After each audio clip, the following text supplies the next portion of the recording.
गुरु प्यारी सात संगत जी, प्यार भरी राधा स्वामी जी। सात संगत जी, आज की वीडियो को पूरा ज़रूर देखिए। अगर वीडियो अच्छी लगती है तो वीडियो को ज़रूर लाइक और चैनल को सब्सक्राइब करना मत भूलिएगा। सात संगत जी, ये जो साखी है सच्ची घटना पर आधारित है। तो सात संगत जी, संगत को कृपालता है कि इस साखी को पूरा सुनने की कृपालता जरूर कीजिए। सात संगत जी, जब भी बाबा जी नामदान की बख्शीश करते हैं तो सभी सत्संगियों के रूबरू होके उनसे बात करते हैं, उनके बारे में पूछते हैं। तो सात संगत जी, एक महिला आई और बाबा जी उसे देखकर हंसने लगे। तो वो कहती है, बाबा जी आप मुझे देखकर बड़ा मुस्कुरा रहे हैं। तो बाबा जी कहते हैं, क्यों बेटा, तुम्हें देखकर मैं मुस्कुरा नहीं सकता? तो वो कहती है, नहीं नहीं बाबा जी, आप मुस्कुराइए, आप मुस्कुराते हुए काफ़ी अच्छे लगते हैं। तो बाबा जी उससे कहते हैं कि बेटा मैं तुमसे एक बात पूछना चाहता हूँ। बाबा जी कहते हैं कि बेटा क्या मेरे उस सवाल का जवाब दोगी? तो वो कहती है, बाबा जी आप हुक्म तो कीजिए। तो बाबा जी कहते हैं, बेटा मेरी बात सुनो, जब तुम खाना बनाती हो तो क्या तुम नमक चेक करती हो? तो वो कहती है, सच्चे पातशाह मैं नमक ज़रूर चेक करती हूँ। तो वो कहती है, बाबा जी मैं हमेशा ही देखती हूँ सब्जी में नमक कम है या ज़्यादा है। तो बाबा जी कहते हैं, बस बेटा इसी बात का तुम्हें याद रखना है। तो वो कहती है, सच्चे पातशाह ठीक है। तो एक सेवादार जो बाबा जी के पास आया और हिम्मत नहीं हो रही थी कि बाबा जी से पूछूं कि आपने इस जो बीबी है उसके बारे में पूछूं।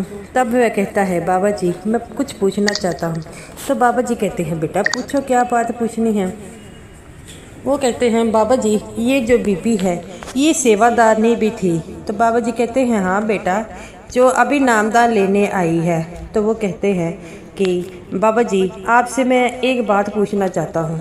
तो बाबा जी कहते हैं, बेटा एक नहीं कई पूछिए। तो वो कहता है कि बाबा जी आपने इस बीबी को ये क्यों कहा कि तुम सब्जी में नमक चेक करती हो?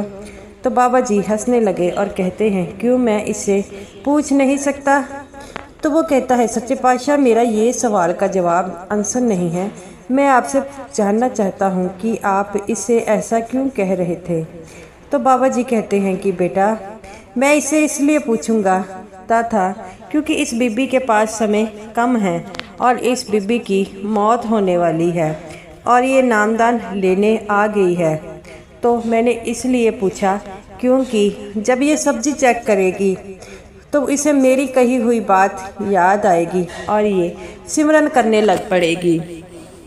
तो वो कहते हैं, बाबा जी आप सच कहते हैं। बाबा जी कहते हैं, बेटा बीबियाँ घर का काम करती है और जब घर का काम करती है तो वह हर चीज़ जो है अपने तरीके से बनाती है। तो इस बीबी को भी मैंने यही कहा कि जब ये नमक चेक करेगी इसे कम से कम मेरी बात बताए, याद तो आएगी, सिमरन पर ध्यान तो देगी। ये बात सुनकर वो बीबी जो है वो सेवादार कहता है कि बाबा जी आपने ठीक कहा। वो बीबी अपने घर जाती है और वह सिमरन करती है और जब उसे कई बार सिमरन करना भूल जाता है, सब्जी को चेक करती तो सिमरन याद करने लग पड़ती और जिस बात से बाबा जी हमेशा उसके साथ रहते और जब भी वो सिमरन खाना बनाती तो सिमरन करती और जिसके कारण उसके घर का माहौल भी शांत हो गया। सत्संग जी, जब भी हम खाना बनाएं प्रभु का नाम जरूर लें, क्योंकि इससे करने से एक तो हमारे मन को शांति मिलती है और जिसने खाना खाना होता है उसे भी वो प्रभु के नाम वाला जो है, सिमरन वाला जो है वो खाना जाता है, उसके अंदर भी कुछ न कुछ अच्छाई ज़रूर जाती है। तो वो बीबी हमेशा ही ऐसे करती, जब भी उसे डेरे में सेवा का मौका मिलता तब भी वह सेवा करती, अपने मुंह में वही सिमरन गपाती। एक बार जब बाबा जी दर्शन देने आए तो बाबा जी उसे देखकर मुस्कुराने लगे। वो कहती है, बाबा जी आप मुझे देखकर फिर मुस्कुरा रहे हैं? तो बाबा जी कहते हैं, बेटा मेरी बात याद है ना? वो कहती हैं, हाँ जी बाबा जी, जब भी मैं जो है खाना बनाती हूँ नमक याद करती हूँ। बाबा जी एक बात मुझे आपसे पूछनी है। बाबा जी कहते हैं, बेटा पूछो। तो वो कहती है, बाबा जी जब भी मैं सिमरन नाम नमक चेक करती हूँ तो मुझे सिमरन याद आ जाता है, तो मैं सिमरन करने लग पड़ती हूँ। तो बाबा जी कहते हैं बेटा ऐसा होता है, क्योंकि जब हमें कोई चीज़ बताई जाती है तो उसके साथ साथ हमें जो है वो याद ज़रूर आता है। इसीलिए तो मैंने तुमने कहा था नमक के बहाने तुझे सिमरन तो याद आएगा। ये बात सुनकर उसकी आंखों में पानी आ जाता है और कहती है बाबा जी आपने जो मुझे रास्ता बताया है वो तो बहुत बढ़िया है। तो बाबा जी कहते हैं कि हाँ बेटा ये तो बहुत अच्छा रास्ता है, तुम भी इसे किया करो। तो वो कहती है बाबा जी मैं तो हमेशा ही करती हूँ और आपकी कृपा से मैं जब भी सिमरन करती हूँ तो मुझे अंदर से एक चानन होता है। तो वो कहते हैं कि बेटा ऐसे ही करते रहो और एक ना एक दिन तुम्हें सफलता ज़रूर मिलेगी। ये बात सुनकर उसकी आंखों में पानी आ जाता है और वह अपने घर के काम के जब भी करती तो सिमरन को ज़रूर करती। तो साध संगत जी एक बीबी जो है वो बाबा जी के साथ रहती थी, हमेशा सेवा करती थी। तो बाबा जी से पूछती है बाबा जी आपने इसे ऐसी बात क्यों कही। तो बाबा जी कहते हैं बेटा इसका समय थोड़ा रह गया है और अगर मैं इसे ये बात ना कहता तो ये सोचती कि अभी मेरे पास काफ़ी समय है, इसीलिए मैं ये करती हूँ।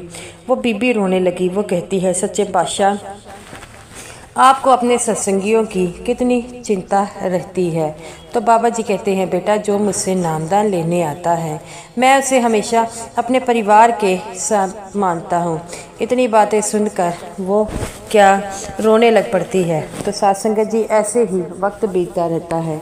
वो बीबी भी हमेशा ही जब भी खाना पकाती सिमरन करती। एक दिन अचानक उसकी तबीयत बिगड़ने लग पड़ती है। नामदान लिए हुए उसे सिर्फ 6 महीने हुए थे और तब उसका बेटा कहता है कि माँ क्या हो गया। वो कहती है बेटा आज मुझे बहुत अजीब लग रहा है, मुझे लगता है कि आज मेरी तबीयत थोड़ी ज़्यादा ठीक नहीं है। उसका बेटा कहता है माँ तुम आराम कर लो, ऐसा होता है, तुम किसी प्रकार की चिंता मत करो, ज़्यादा तुमने काम कर लिया होगा इसीलिए ऐसा लग रहा होगा। तो वो कहती है बेटा नहीं ऐसी बात नहीं है। तो ऐसे ही वो कहती है कि बेटा मैं थोड़ा सा आराम करना चाहती हूँ। तो उसका बेटा कहता है माँ कर लो। उसकी माँ जब जागती है कहती है कि मुझे सतगुरु का संदेशा आया है। वो कहते हैं कि आज मैंने तुम्हें ले जाना है। तो वो कहता है माँ ऐसा कैसे हो सकता है, अभी तो तुम्हें नामदान लिए 6 महीने हो गए। तो वो कहती है 6 महीने हो गए हैं, क्या सतगुरु मुझे लेने नहीं आ सकते। तो वो कहता है माँ ऐसा नहीं होता, तो अभी तो तुमने थोड़ा समय हुआ है, तुम्हें ऐसे कैसे पता लग सकता है। तो ऐसा करते करते वो जो है वो समय नज़दीक आ गया और कहने लगी कि मैंने आधे घंटे बाद चले जाना है, तुम लोगों ने जो तैयारी करनी है वो कर लो और फिर मत कहना हमारी माँ ने हमें नहीं बताया। और ये बातें सुन उसका बेटा ऊँची ऊँची रोने लग पड़ता है और कहता है कि माँ हम आपको कहीं नहीं जाने देंगे। तो वो कहती है जिसने जाना है उसने चले ही जाना है, कोई उसे रोक नहीं पाता। तो ये बातें सुन उसका बेटा भी विचलित हो जाता है। तो उसी समय बाद कुछ समय बाद उसकी माँ ने प्राण त्याग दिए और प्राण त्याग करने से पहले कहती है मेरे सतगुरु मुझे लेने आ रहे हैं, मेरे सतगुरु मुझे लेने आ रहे हैं। इतना कहते कहते वो आँखों से पानी आ गया। तो साध संगत जी बाबा जी जब भी हमें नामदान की बख्शिश करते हैं उसी दिन से हमारी संभाल करनी शुरू कर देते हैं। तो हमें जो है अपने सतगुरु पर विश्वास नहीं होता, लेकिन सतगुरु हमेशा हम पर विश्वास करते हैं और वह ज़रूर कहते हैं कि भजन सिमरन करो, क्योंकि भजन सिमरन से ही हमें इस 84 के जेल खाने से छूटने की जो है वो का साधन बनता है। लेकिन हम जो है सतगुरु की बातों से बेखफा होकर जो है भजन सिमरन पर ध्यान नहीं देते। साध संगत जी अगर आप सत्संगी हैं, नामदान की बख्शिश की है, तो अगर आप चाहते हैं कि अंत समय में हमें बाबा जी लेने आए तो उसके लिए हमें भजन सिमरन को पूरा समय ज़रूर देना होगा। क्योंकि अगर भजन सिमरन ऐसी चीज़ है जो हमें हमारे सतगुरु को साथ जोड़ती है। तो साध संगत जी ये रही मेरी आज की वीडियो। अगर वीडियो अच्छी लगी हो तो ज़रूर लाइक कीजिएगा और सभी साथ संगत जी को मेरी तरफ से प्यार भरी राधा स्वामी जी।